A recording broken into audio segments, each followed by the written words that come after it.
ભરૂચના નંદેલાવ વિસ્તારમાં રહેતા બિઝનેસમેનના બંગલાને નિશાન બનાવી તસ્કરો 9 લાખથી વધુના ઘરેણા ભરે ડિજિટલ લોકર ઉઠાવી ફરાર થઈ જતા ચકચાર મચી છે।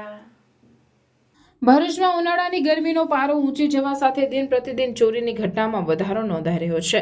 આવી જ એક ચોરીની ઘટનામાં નંદેલાવ ગામની મનોરથ બંગલોઝના મકાન નંબર 60માં રહેતા હિરેન્દ્રસિંહ દરબારે ભરૂચ એ ડિવિઝન પોલીસ મથકમાં ફરિયાદ નોંધાવી છે, જેમાં તેઓએ જણાવ્યું હતું કે પોતે પાલેજ રાબેતા મુજબ બિઝનેસ માટે ગયા તો પત્ની અને પુત્રી સવારે એરોબિક્સ બાદ બપોરે મૂવી જોવા ગયેલા ત્યારે મકાનના પાછળના દરવાજાને બંધ કરેલ, પરંતુ લોક મારવાનું ભૂલી ગયેલ અને ત્યારબાદ ઘરે પરત આવી સૂઈ ગયેલ અને બીજા દિવસે પત્નીને વડોદરા જવાનું હોવાથી તે બેગ તૈયાર કરી રહી હતી ત્યારે શિવલિંગના ફરતે મૂકવામાં આવેલ નામ ગુમ હતો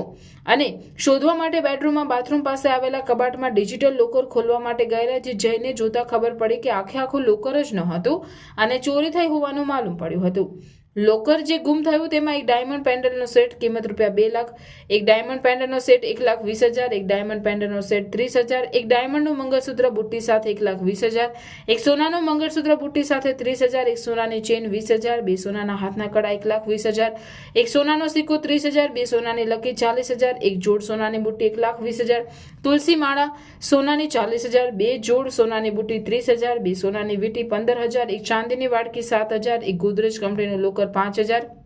અને એક મોબાઈલ